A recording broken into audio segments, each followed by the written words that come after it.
to reach the top level, do you do anything particular every day, or what question do you make every day? Oh, it's very. What question do you make every day to reach the top level? So yeah, every day. So.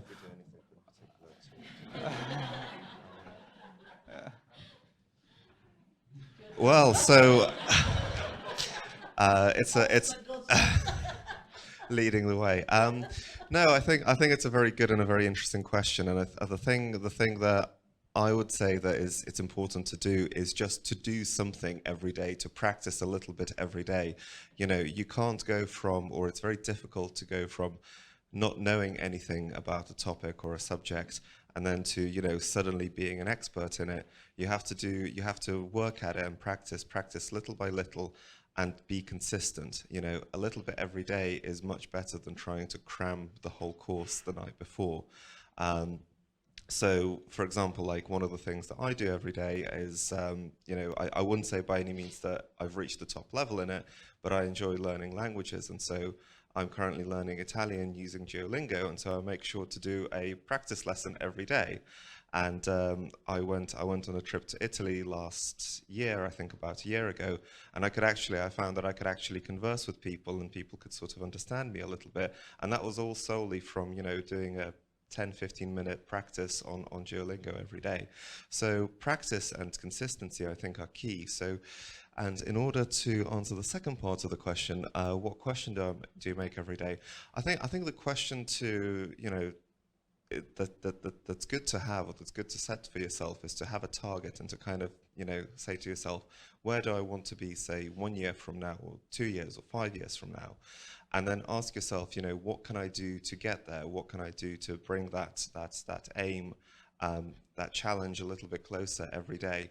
And if you can work out a sort of a reasonable, feasible path to get there, taking little steps at a time, then hopefully if you keep consistent and practice and work at it, you will eventually get to that ultimate goal that you set before yourself. Did you practice Korean language yesterday? So we I am saving that for after my talk. Don't you worry. But 어제 우리 식사를 하고 있었는데 계속해서 한국어를 알려달라고 하는 거예요. 그래서 한 분 오실 때마다 한국어로 좀 얘기하고, 갤러리 갔을 때도 조금 얘기하고 또 얘기하고, 그다음에 구글에서 찾아봤던 게 그게 맞지 않는 것 같다고 다시 나한테 알려달라고. 예를 들면 한국에 갤러리에 있으면서 잘 보고 갈 때 안녕히 가십시오라고 얘기하는 거예요. 그래서 그건 안녕히 계세요라고 해야 된다고. 그래서 아무튼 계속 그런 식으로 좀 프랙티스했던 그죠 경험이 있습니다. 어제. Okay. I think to reach the top level, I think, is a difficult concept, because I think you can always learn more and deepen your understanding of something, so there will always be further you can go with something. But I am going to be a little bit cheeky and say that the answer to these questions is probably asking questions is a good strategy. Always asking, what am I missing? Is there another way to look at this? How else could I learn something more about it? What else could I read? Who could I speak to who might have a different perspective? And that kind of continual trying to look at things in different ways and trying to deepen that understanding, I think, is a good strategy that extends our learning further.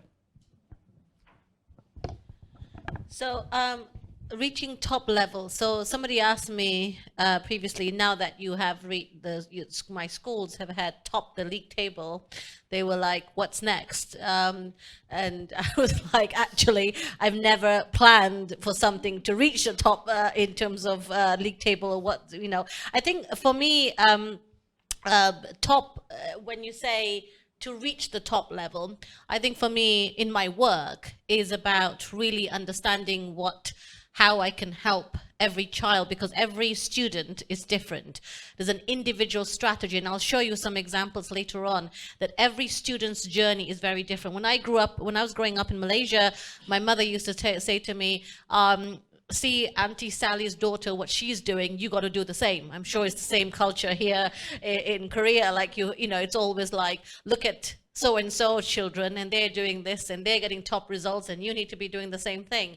And I suppose that kind of culture leads you to think that there's always something more you have to do. There's always something else you need to reach. The top is never enough, you know, even if you get 100% in your report card, you're like, okay, so what's next? So I think it's really what I tell my students is, look, you have a strategy, you have an aim. And if that aim is to get into top universities, fine, you make that your aim. But through this process, you need to break it down into daily, weekly, monthly, half-term holidays, what you're doing during that period of time. So for example, at my college, on a daily basis, we obviously have academic classes. We have admission test preparation, interview preparation, we have career coaching, and so on.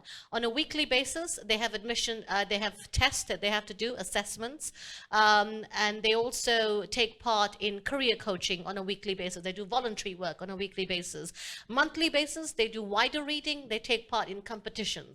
And during the half terms, they go for work experience. So when you break things up in bite-sized approach and you see so that it doesn't become overwhelming, you're also enjoying the process as well. So I think that process leads you to this top destination, but actually even if you don't get there, it's okay because you have amassed so much more than just getting that offer.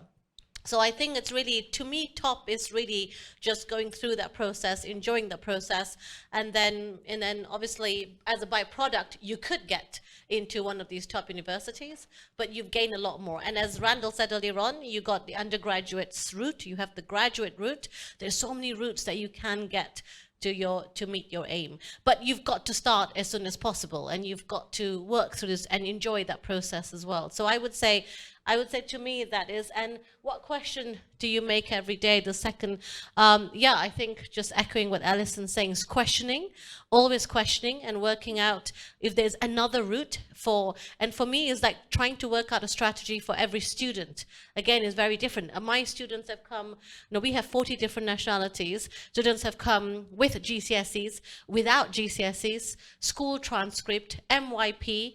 Everybody's coming with different academic background. How do we then work out a strategy for every student so they have that aspirational learning journey? So I think that's questioning if there are different routes so that it's not one size fits all. And I think that questioning is very important. And in fact, for students as well, in their learning, the best form of learning is active recall, active learning. So it's asking questions. So learning your topics beforehand, and when you go to the class, ask questions, because that's the best form of learning. I would say we all want to do well, but the question is what is it reaching the top? What is the top? Is it getting a Nobel Prize or in science? We don't know. What it really gets down to is a personal thing about what you're really comfortable in. Are you happy with what you've done with your life? And so questions that you can ask yourself might be different to each individual. One is that if you're really interested in being very wealthy or rich, you might want to say to yourself every day, I'm going to be a millionaire by the time I'm 25. That would be one thing you could say. If you're not interested in that, you would ask other questions. I'm thinking about, has anybody seen the movie The Fabelmans? It came out in 2022. Maybe not. It was up for Academy Awards. It was really autobiographical about Steven Spielberg. Through his whole young life, he decided that he wanted to make movies. He started out with small cameras and eventually started editing and doing different things. Through his early life, his parents told him, no, that's a hobby. You can't make a living doing that. And of course, we all know that Steven Spielberg has been very successful. He may not have said, I want to be a millionaire at 25, but he did achieve making a lot of money in movies, and he made a lot of good movies. And so every day he asked himself, and in that movie, what could he do to make a better movie? That was his whole interest. So I think it's different to every individual in what you want to do. And achieving the top is not necessarily becoming the president of South Korea or the United States or one of those sorts of things. It's just what is really the position that you think really suits you. And so they're always different. So as parents, you're going to do much like Steven Spielberg's parents did, keep telling him, no, quit the movies, don't do that. It's not important, but he managed to persist and continue to do that anyway. So I always view your job is to help facilitate finding your child's passions, and then helping them achieve that. And then after that, they're really on their own. 그 질문 내용이 사실은 그저 너무 좀 그저 상대적인 거긴 해요. 절대적인 그런 질문은 아니고. 하지만 이 질문을 던진 이유가 학생들에게는 내가 뭐 톱 학교를 어떻게 하면 입학을 할까? 왜 이런 기준으로 물어본 거죠.